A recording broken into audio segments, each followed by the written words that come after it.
नमस्कार मित्रांनो, आज आपण एका अशा किल्ल्याची सफर करणार आहोत जो रत्नागिरी जिल्ह्याच्या अगदी उत्तरेला सावित्री नदीच्या मुखाशी दिमाखात उभा आहे.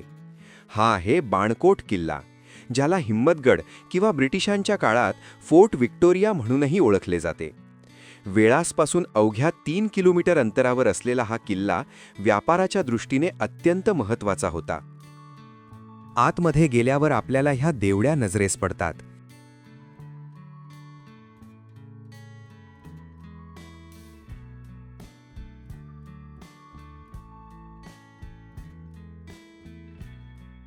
ह्यापैकी एका देवडीत ही 6 पाण्याचे छोटे टाके बनवले आहेत.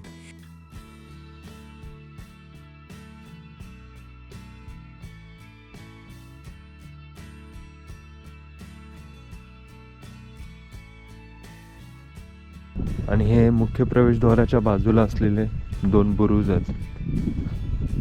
आणि हा इकडे भगवा फडकतं.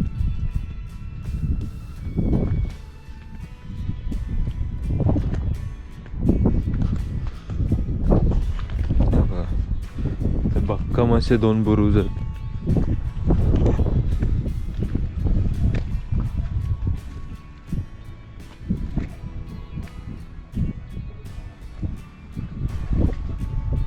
आणि हे इथलं प्रवेशद्वार.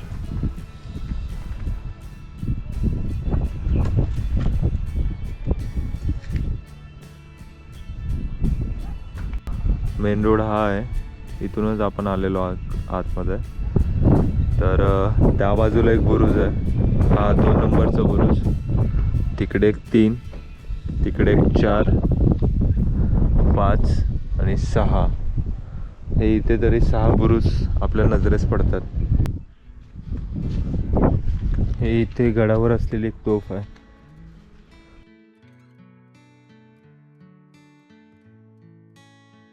इथे एक छोटीशी खोली आहे. आणि हे काय आहे तर जर आपण आतमध्ये गेलो तर आपल्याला दिसतं की हे टॉयलेट आहे. शौचकूप जे म्हणतात ते. बऱ्याचशा लोकांना प्रश्न असतात की किल्ल्यावरती टॉयलेट्स कसे असतात, तर ते असे असतात आणि हे बऱ्याच ठिकाणी तुम्हाला पाहायला मिळतील. बाणकोटचा इतिहास खूप जुना आहे. इसवी सन 640 मध्ये प्रसिद्ध चीनी प्रवासी ह्युएन त्संग याने या गावाला भेट दिली होती. पुढे 1540 मध्ये पोर्तुगीज प्रवासी दोम जो द कॅस्टो याने याचा उल्लेख बेई कोईम असा केला आहे. दुर्दैवाने 1548 मध्ये पोर्तुगीजांनी विजापूरच्या आदिलशाहीवर केलेल्या हल्ल्यात बाणकोटचे मोठ्या प्रमाणावर नुकसान झाले होते.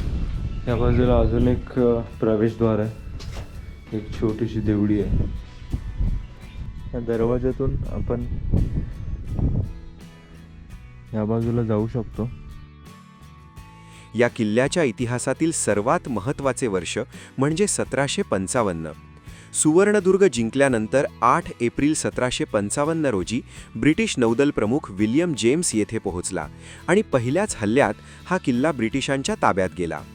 मराठ्यांनी हा किल्ला आणि त्यासोबतची वेळास, बागमांडला, दासगावसह 9 गावे ब्रिटिशांच्या स्वाधीन केली. त्यानंतर ब्रिटिशांनी याचे हिम्मतगड हे नाव बदलून फोर्ट विक्टोरिया असे ठेवले.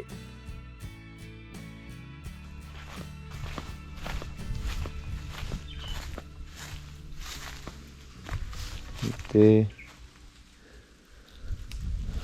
पूर्वीच्या काळी कदाचित विहीर असावी पाण्यासाठी. आणि या अजून काही पायऱ्या आहेत खालती उतरायला. आणि हा एक छोटासा दरवाजा आहे, ज्यातून आपण बाहेर जाऊ शकतो, आतमध्ये येऊ शकतो. चोर दरवाजा तुम्ही म्हणू शकता याला, छोटासा. आणि ह्या बाजूला इकडे एक खोली आहे छोटी. ब्रिटिशांच्या सुरुवातीच्या काळात हे एक महत्त्वाचे व्यापारी केंद्र होते. 1822 पर्यंत येथे ब्रिटिशांचे मुख्य कार्यालय होते, जे नंतर रत्नागिरीला हलवण्यात आले. त्यानंतर 1837 मध्ये येथील मामलेदार कचेरीचे रूपांतर महाल कार्यालयात झाले. पण येथील हवामान आरोग्यासाठी पोषक नसल्याने हे कार्यालय अखेर मंडणगडला स्थलांतरित करण्यात आले.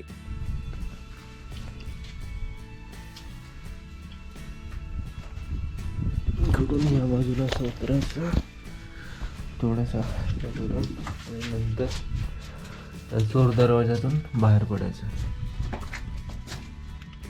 चला, इकडे आपण बाहेर पडलेलो आहोत. एकदम छोटासा दरवाजा. तुम्ही बाजूने तटबंदी बघू शकता, बरीच मोठी तटबंदी आहे आणि दगडाचं हे बघा, माझा हात एवढा आहे, दगड बघा केवढा आहे. 1 2 3 4 ऑलमोस्ट 5 विथ असा आणि तेवढाच असा ह्या साईडला, आणि भयंकर मोठा असं दगड ह्याच्यामध्ये वापरलेली आहेत. आणि ह्याचं बांधकाम जे केलेलं आहे त्यामध्ये एक चांगली गोष्ट केलेली आहे पुनर्बांधणीमध्ये. बाजूने या बाजूने पायऱ्या बनवलेल्या आहेत आणि तुम्हाला दिसत असेल या साईडला पण बरंच सारं काम केलेलं आहे. चांगला बनवून घेतलेला आहे याला. हा चौकोनी आकाराचा किल्ला आज छान अवस्थेत आहे आणि त्याचे सगळे बुरुज इतिहासाची साक्ष देतात.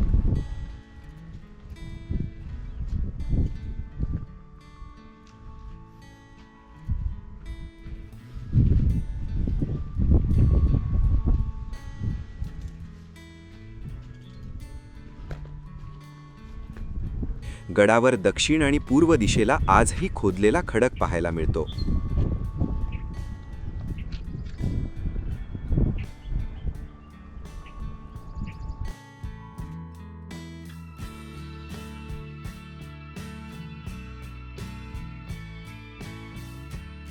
रत्नागिरीच्या सीमेवर असलेला हा बाणकोट किल्ला मराठा, पोर्तुगीज आणि ब्रिटिश अशा तिन्ही सत्तांच्या संघर्षाचा साक्षीदार आहे. कोकणच्या सहलीत इतिहासाची ही पानं अनुभवायला विसरू नका.